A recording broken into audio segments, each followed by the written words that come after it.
torturer, a professional. He or she is in control. He or she understands what's needed. Yuri and Polito are sloppy. They get carried away. They do it for the fun of it, not because it's a job and not for the art. So yes. Say, Daddy plays video games. Daddy plays video games.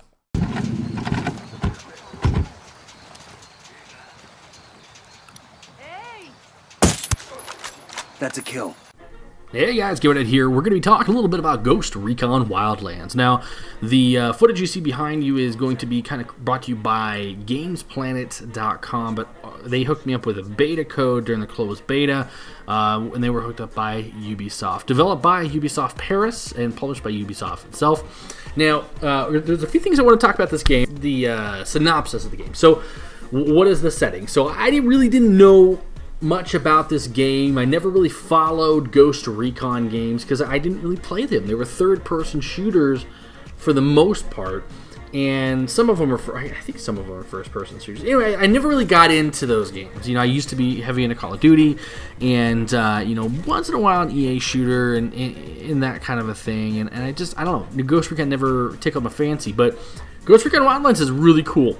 So it's set in Bolivia in the year 2019, so it's not super futuristic, you know, like I think it's called Advanced Warfighter and Future Soldier or other Ghost Recon titles. Basically battling against the drug cartels, and in this game it's the Santa Blanca drug cartels, and they're gaining a lot of power, a lot of influence around Bolivia, and in this game it's set to be the world's largest producer of cocaine, and so you are, you know, a U.S. government operative, kind of behind enemy lines, and it's an open world game.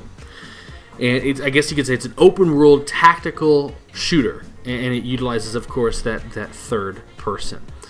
The game kind of reminded me of another recent game I was playing, Watch Dogs 2, in the sense that it's third person. It was a third person kind of shooter, and also, you know, you utilize drones. And so coming off of Watch Dogs 2 and then playing Ghost Recon, there's really, I mean, of course there's going to be difference because they're a completely different game, but the gameplay itself did feel similar, actually.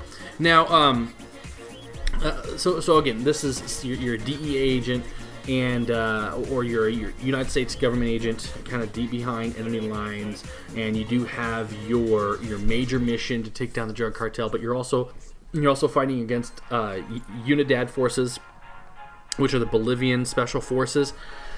And so you have kind of your starter area, and the map is huge. Like, even your starter area map is enormous. And then you kind of pan out from the map, and it's even, I mean, there's all these different quadrants and sectors. So I'm assuming this game is going to be pretty big. When you think about it, the development of this game has actually been in development since 2012. And Ubisoft talked about this in 2015 at E3. And they are saying that this will feature the largest open world environment that Ubisoft has ever created. In order to create this realistic environment in Bolivia, the developers visited Bolivia for weeks, and they had Bolivian consults, etc., etc. And so that's pretty neat, you know. And kind of even further, they learned so much that they're going to be releasing this month, February 16th. Like a 30-minute short film titled Ghost Recon Wildlands: War Within the Cartel, and so it's kind of loosely based on a lot of the drug cartel action that's going on. You know, if you have Netflix and you watch Narcos, which is a great series on Pablo Escobar, you know, kind of seeing the rise of you know, narcotics and all that kind of stuff. That was really, really cool. You know, but that took place back in the 70s and 80s. And so to see kind of a more upfront, realistic, and I say realistic as in as much as we know as realistic, look at the cartels, it's pretty cool. Now, kind of coming back from the history and behind the game, let's talk a little bit about the gameplay itself. You know, I'm new to third-person shooters, and I say new as in I've really not put a whole lot of time into third-person shooters, and so it does take a little while for me to kind of get a hang of it, and even after I've gotten a hang of it, I'm really not the best at these tactical third-person shooter games. As you'll probably see in the background, I don't know how I've edited this. I'm thinking about editing in a certain way, but I died multiple times trying to capture recording because, I don't know, I'm just not patient, I'm just not good, I just don't understand it right. But I really like this game. I thought it was a lot of fun. I think this game is going to be a ton of fun with other people, especially with other people that you know, because you could go from place to place. You could be very tactical about how you approach situations, because if things get out of hand, they really get out of hand, especially when you go after Unidad, because then they have like choppers coming in and a lot of people going after you. It's pretty crazy. And so I think this, like I said, I think this game is going to be fun when you play it with other people. And, well, I mean, it's fun now, but I think it's going to be more fun if you have a friend or two that has this game. The weapons feel really good, very, very responsive. I was happy that somehow I located a sniper rifle very early on in my gameplay.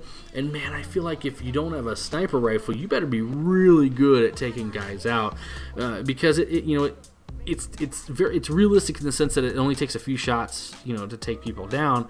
But when there's multiple guys and the AI does a pretty decent job of moving around and trying to outflank you and doing things like that, things go south really quick, because it's you and 4 other AIs if you're playing by yourself, or you and 2 other AIs and 1 other person. The AIs do a pretty good job, especially do a pretty good job of reviving you. I know that personally.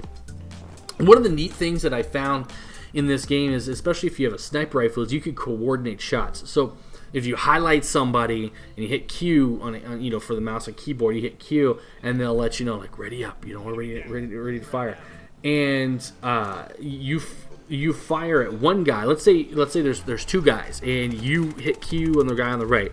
Then you aim at the guy on the left, and when they're ready, you fire at the guy on the left, and boom, they take out that guy on the right. It's really cool. It definitely feels like you're kind of there. And the thing that also surprised me about this game was a pretty in-depth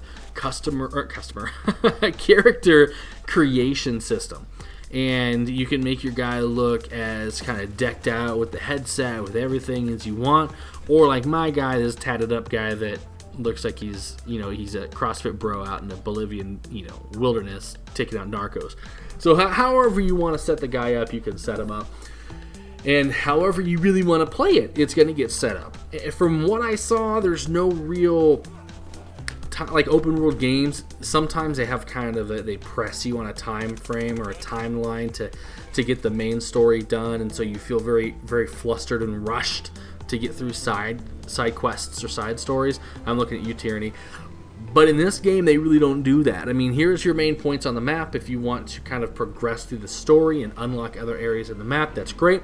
If not, you can go around, collect all the skills, you could do all the intel, you could do all the everything before you move on to the next, to the next section. And then when you're running around, there's going to be stuff that's going to just appear out of nowhere on the map that you're like, oh my gosh, this wasn't there before.